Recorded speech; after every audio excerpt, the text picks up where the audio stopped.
नमस्कार, मैं हूं संजय शर्मा। आप देख रहे हैं 4PM न्यूज नेटवर्क। एक गाना था, बड़ा चर्चित गाना था, ना था मंजूर किस्मत को, ना थी मर्जी बहारों की। जी हाँ, आप आए बाहर आई फिल्म का यही गाना आजकल उत्तर प्रदेश के सरकारी कर्मचारी और उनके परिवार गुनगुना रहे होंगे। क्यों गुनगुना रहे होंगे ये मैं आपको बताता हूं। इसलिए गुनगुना रहे होंगे क्योंकि उन लोगों ने इलेक्शन ड्यूटी में होने के बावजूद अखिलेश यादव की पेंशन बहाली के घोषणा के पक्ष में इतनी जबरदस्त वोटिंग करी थी कि प्रदेश की 403 विधानसभा सीटों में से 311 पर बैलेट पेपर का नतीजा, क्योंकि बैलेट पेपर ज्यादातर चुनावी ड्यूटी में लगे सरकारी कर्मचारी वोट करते हैं, समाजवादी पार्टी के पक्ष में गया था। हैरान हो गए थे लोग, चौंक गए थे लोग, इतना ज्यादा सरकारी कर्मचारी किस तरह जा सकता है। सरकारी कर्मचारी ड्यूटी में होता है तो इसलिए वो बैलेट पर वोट डालता है। हालांकि ईवीएम से जो वोट पड़े उसने सीन बदला, उसने इन कर्मचारियों के मंसूबों पर पानी फेर दिया और भारतीय जनता पार्टी की सरकार बनवा दी। लेकिन फिर भी देश में कुछ राज्य ऐसे हैं जहां के सरकारी कर्मचारियों की पेंशन व्यवस्था को अटल बिहारी वाजपेयी की पहल पर या तो बंद ही नहीं किया गया या फिर बंद कर भी दिया गया तो अब जाकर बहाल कर दिया गया। पश्चिम बंगाल और केरल की कम्युनिस्ट सरकारों ने पेंशन बंद करने की वाजपेयी जी की जिद का हिस्सा बनने से इनकार कर दिया था, इसलिए वहां पुरानी पेंशन व्यवस्था कभी बंद ही नहीं है। जिन राज्यों ने बंद की उसमें अब जाकर राजस्थान, छत्तीसगढ़, झारखंड की कांग्रेस या उसके सहयोगी दलों की सरकार ने पुरानी पेंशन व्यवस्था को बहाल कर दिया। वहीं अपने चुनावी घोषणा पत्र पर अमल करते हुए पंजाब की भगवंत मान सरकार ने भी राज कर्मचारियों की पेंशन व्यवस्था को बहाल करने की अधिसूचना जारी कर दी। लेकिन टाइमिंग गड़बड़ हो गया। मान सरकार की अधिसूचना ऐसे समय में सामने आई है जब भारतीय जनता पार्टी की शीर्ष त्रिभुजी मोदी, शाह, नड्डा अपने अस्तित्व की लड़ाई लड़ने में दिन रात एक किए गए। मतलब इस त्रिमूर्ति के गृह राज गुजरात और हिमाचल में विधानसभा के चुनाव हो रहे हैं और वहां इन सरकारी कर्मचारियों का जबरदस्त प्रभाव है। हिमाचल में तो भूतपूर्व सैनिक भी एक बहुत बड़ा वोट बैंक है। वहां एक सैनिक कल्याण मंत्रालय भी है क्योंकि हिमाचल के लगभग हर घर में कोई ना कोई सेना या पैरामिलिट्री फोर्स में। उसकी वन रैंक वन पेंशन की मांग पर जिस प्रकार से लीपापोती की गई उससे उनका गुस्सा अभी तक हरा है। वैसे भी सेना के जवानों की पेंशन काफी कम होती है और वो लगातार इसको बढ़ाने की मांग करते रहते हैं। वो तो उनकी किस्मत थी कि जॉर्ज फर्नांडीज वाजपेयी सरकार में रक्षा मंत्री थे और उन्होंने सैनिकों की पेंशन व्यवस्था बंद नहीं होने दी, वरना आज जो भी थोड़ा बहुत मिल रहा है वो कब के अग्निवीर बन चुके होते। रही बात गुजरात की, तो वहां जिस प्रकार से कॉन्ट्रैक्ट पर लिए जाने वाले सरकारी कर्मचारियों की फौज मुख्यमंत्री नरेंद्र मोदी के जमाने से बढ़नी शुरू हुई थी, वो अब एक बहुत ही प्रभावशाली वोट में तब्दील हो चुकी है।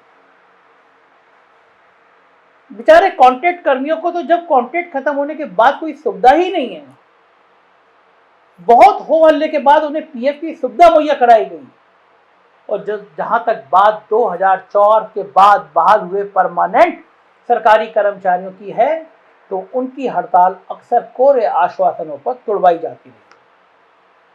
हालांकि उन्हें भी बखूबी पता है कि पेंशन खत्म करने वाली पार्टी तो पेंशन देने से रही। ऐसे में उनकी उम्मीदें कहीं ना कहीं पेंशन बहाल करने वाले मुख्यमंत्रियों अशोक गहलोत और भगवंत मान की पार्टियों से लगी हुई है। क्योंकि सबसे ताजा मामला पंजाब की सरकार का है, लिहाजा दोनों राज्यों गुजरात और हिमाचल के कर्मचारियों को लोहा पाने की कवायद में आम आदमी पार्टी का प्रचार तंत्र कांग्रेस के मुकाबले ज्यादा मुखर दिखाई दे रहा है। अब चूंकि मामला प्रधानमंत्री और भाजपा अध्यक्ष दोनों के अपने अपने राज्य का है, तो ऐसे में दिल्ली से लेकर अहमदाबाद और शिमला तक चुनावी गर्मी अब पेंशन रूपी शतरंज की विसात पर बिछने लगी। जैसे जैसे चुनावी अभियान आगे बढ़ेगा, इस विसात पर जहां एक तरफ अशोक गहलोत, भूपेश बघेल, अपनी बिसात बिछाते नजर आएंगे। वहीं अरविंद केजरीवाल भगवंत मान को साथ लेकर सरकारी कर्मचारियों को लुभाते दिखेंगे। और इस बिसात पर भारतीय जनता पार्टी के हाथ पूरी तरह खाली हैं। उनके पास इस मुद्दे पर जवान खोलने लायक कुछ है ही नहीं। याद कीजिए, जब अखिलेश ने यूपी की सत्ता में आते ही पेंशन बहाली का वादा किया, तब भाजपा के लोगों ने यह कहकर उनकी जबान बंद करने की कोशिश की थी कि बिना केंद्र के अनुमोदन के पेंशन बहाल हो ही नहीं सकती। लेकिन तभी अशोक गहलोत ने राजस्थान में पेंशन बहाली की अधिसूचना जारी करके भारतीय जनता पार्टी के इस गलत प्रचार की हवा निकाल दी थी। उसके बाद से पेंशन के मुद्दे पर भारतीय जनता पार्टी के नेताओं की जबान से रही बात आम आदमी पार्टी की, तो गुजरात के मामले में एक बात स्पष्ट दिखती है। कांग्रेस का संगठन चाहे भले ही आम आदमी पार्टी से मजबूत हो, क्योंकि 125 सालों से खड़ा है, लेकिन प्रचार अभियान के प्रबंधन और भारतीय जनता पार्टी दोनों पर आम आदमी पार्टी भारी पड़ रही है। एक और जहां अरविंद केजरीवाल खुद फ्री बिजली पानी को मुद्दा बनाकर आकर्षण का केंद्र बने हुए हैं, वहीं उनके नायब मनीष सिसोदिया शिक्षा और हेल्थ के मुद्दे पर गुजरात मॉडल की पोल खोल रहे हैं। और अब तय है कि सरकारी कर्मचारियों के बीच भगवंत मान का ज्यादा से ज्यादा इस्तेमाल किया जाएगा। 27 साल की सत्ता के दौरान हुई गड़बड़ियों को एक्सपोज करने की जिम्मेदारी संजय सिंह उठा रहे हैं, तो बूथ प्रबंधन के मामले में राघव चड्ढा और उनकी पूरी टीम लगी है। यानी चुनाव प्रबंधन के मामले में आम आदमी पार्टी जबरदस्त तरीके से चैनलाइज है। इस प्रकार चैनलाइज है कि अमित शाह के ट्रम्प कार्ड यानी पन्ना प्रमुख अप्रासंगिक होते जा रहे हैं। स्टूडेंट, किसान, कर्मचारी सबके सब गैर भाजपावाद को अपनी वोटिंग की प्राथमिकता बनाते हुए दिख रहे हैं।